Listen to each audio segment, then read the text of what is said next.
I'm not exactly thrilled that this week's episode of In Case You Missed It, the weekly recap on this channel, will be heavily focused on the Memphis Grizzlies being a slightly overrated pretender, but here we are.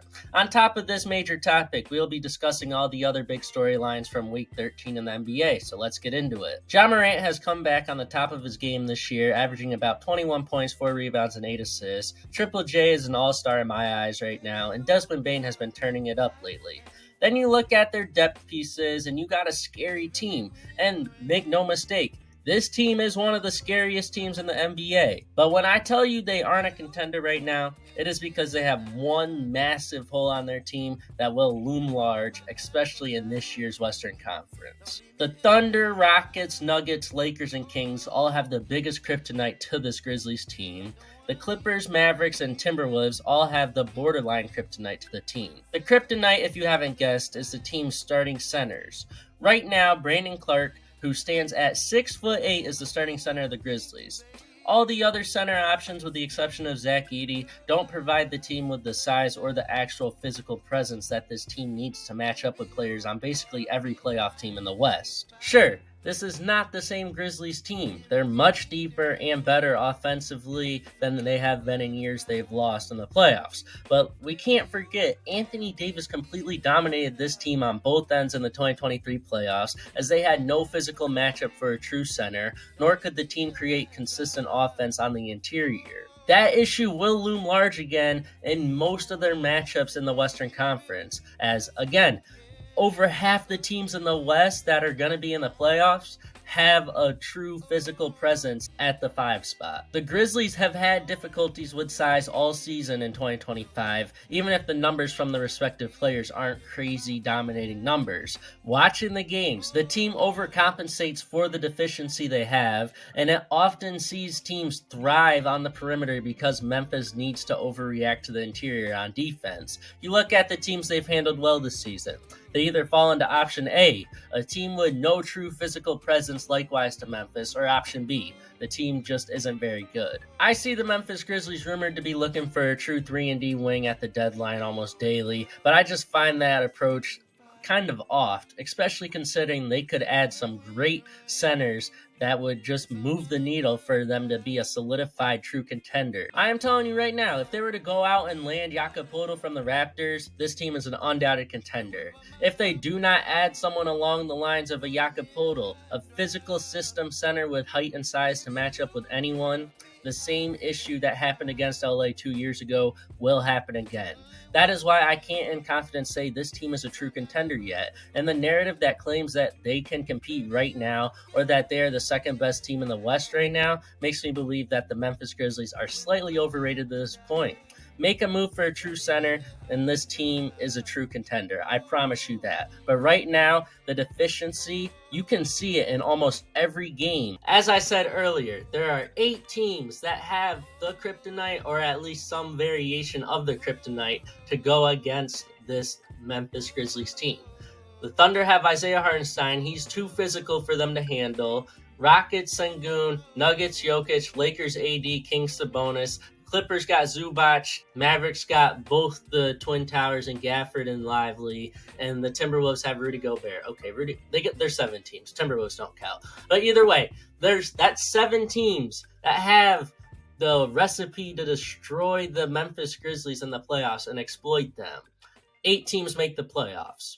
Memphis Grizzlies are going to run into someone that can truly play against their weakness. And that's why they're not contenders. I'm sorry, but unless they add someone that, like Jakob Poeltl, or a true physical presence to run the 5 next to Jaren Jackson Jr. and round out their starting 5, this team cannot be considered a contender. And I hate to say it because Ja Morant, amazing. Desmond Bane, he's finally playing basketball again, and Jaren Jackson Jr. is an all-star. Their depth pieces are amazing. I really want to root for this Grizzlies team, but after watching the 2023 playoffs, I can't say that because they're the same team. They've added all these pieces, but yet the 5 spot is still a very big vulnerability of this team. You know, we have a lot of negative things to talk about this week, but I can't lie to y'all. The Houston Rockets, led by Jalen Green, are starting to look really serious.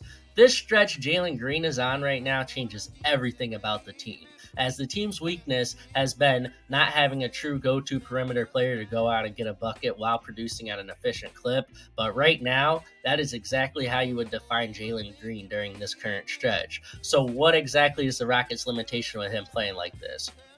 Obviously the team's limitation is still going to be three-point shooting, because they're not a great three-point shooting team. But anyways, if Jalen Green can sustain this play, which is almost a guarantee to slow down, the Rockets' floor as a team drastically increases, and the need to trade for a premier guard slowly becomes less of a necessity, and the increase of them being a true solidified favorite to come out the West if the Thunder weren't there isn't even crazy anymore. The top two teams in the East showcase some major red flags this week, so in case you missed it, let's discuss some things about both the Boston Celtics and Cleveland Cavaliers weeks, as we need to state whether these overreactions are justified or not.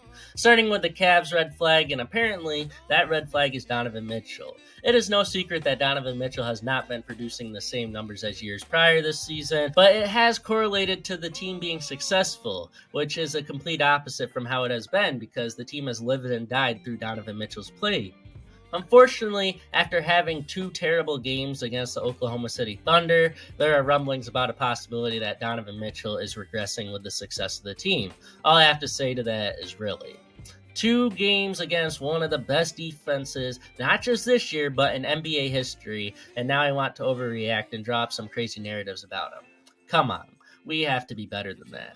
Sure, the numbers are down, but I think if the numbers being down equates to more success, the team and Mitchell would be happier, and let's not forget that he is talented enough to go off for 40 or 50 in any given playoff game, as we have seen. If taking a back seat now in the regular season continues to allow his supporting cast to develop and prepare for the playoffs, best believe that Donovan Mitchell is willingly dropping his numbers right now. It is not worth the stress. He is fine. As for the Boston Celtics, for some reason this team is getting worse as they get healthier. Not exactly the theme you want to see, but let me just pump the brakes on any belief that they are worse now and shouldn't be viewed as a top 2 team in the entire league. This team is extremely reliant on the 3 ball, and they have hit a shooting slump, something that is just a part of basketball. Could this potentially happen in the playoffs? Absolutely, and it is a vulnerability they have, but they're just going to have to live with it, since that's just how they play. But does this mean we should worry about them?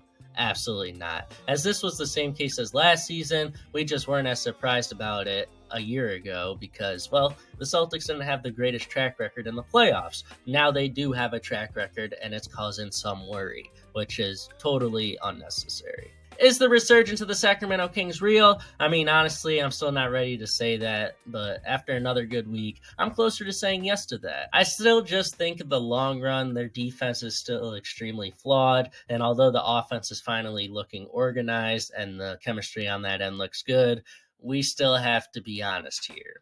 The team is designed to be amazing offensively, yet there is ways to shut it down, and they certainly aren't going to shut anyone else down. This stretch has been amazing since Doug Christie has taken over the head coaching job. However, the overall flaws of the team are still going to outweigh their positives in my eyes. In case you missed it, the Phoenix Suns acquired center Nick Richards from the Hornets in exchange for Josh Okogie in 3 seconds. A lot of capital for him, but hey, if you saw the 2 games before the trade this week where Mark Williams had 24 points, 16 rebounds, and 4 assists, and then 2 days later watching Onyeka Okongwu go for a 22 and 21 game, you understand why. Great debut by Richards though, as he posted 21 and 11 in a win in Detroit. The New York Knicks offense was a disaster this week when Cat was hurt, and that isn't ideal as he was battling an injury, yet playing 43 minutes a game.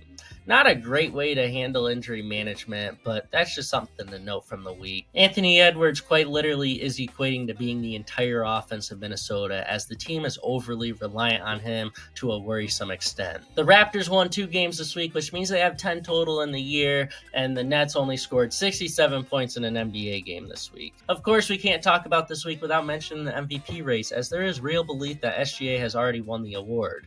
Although he made a very convincing case this week, I still think Jokic and Giannis are still very much in play for the award, as the numbers are very similar, if not better. But the dominance of OKC combined with the stellar play of SGA is very convincing, so we will see. Certainly the favorite right now. Starting your Week 13 awards, we have Devin Booker, who averaged 34 points, 5.5 rebounds, and 5.5 assists a game, while leading the Suns to a 3-1 week against horrid competition. The Week 13 surprise player comes from Charlotte, as Mark Williams was a force all week, putting up eye-catching numbers nightly. Your team of the week is presented to the Atlanta Hawks, who went 3-0, including an overtime win in Boston.